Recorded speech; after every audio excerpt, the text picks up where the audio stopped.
సూర్యాపేట జిల్లాలో అన్నదాతలు రోడ్డెక్కారు. ధాన్యం కొనుగోలును వేగవంతం చేయాలంటూ తుంగతుర్తి తహసీల్దార్ ఆఫీస్ ఎదుట నిరసన చేపట్టారు. అనంతరం తహసీల్దార్కు వినతి పత్రం అందజేశారు. నెల రోజులుగా ధాన్యం కొనుగోలు నిలిచిపోయినా అధికార యంత్రాంగం పట్టించుకోవడం లేదని రైతులు ఆవేదన చెందుతున్నారు.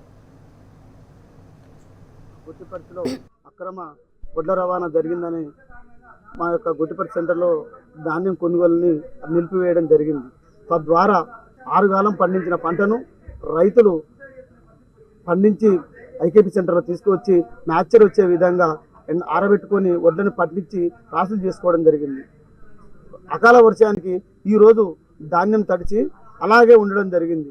అయినా గత 5-6 రోజుల నుండి మా యొక్క గ్రామంలో వడ్లను కొనుగోలు చేయడం లేదు. దయచేసి మీ అధికారులకు తెలియజేయనిది ఏమనగా, పెట్టుబడి పెట్టి 6 కాలం యూరియా బస్తాలు దొరకక పెట్టుబడికి సమయానికి ప్రభుత్వం అందిస్తానన్న రైతు భరోసా ఇవ్వకపోయినా మేము అప్పులు తెచ్చుకొని పెట్టుబడి పెట్టి వ్యవసాయం చేయడం జరిగింది. పండించిన ధాన్యాన్ని కూడా మేము ఐకేపీ సెంటర్లో తీసుకొని వస్తే ఈరోజు కొనుగోలు చేయకుండా వర్షాల పాలయ్యే అవకాశం ఉంది. కాబట్టి దయచేసి అధికారులు మా యొక్క సమస్యను పట్టించుకొని త్వరగా వడ్లను కొనుగోలు చేయాల్సిందిగా కోరుతున్నాం.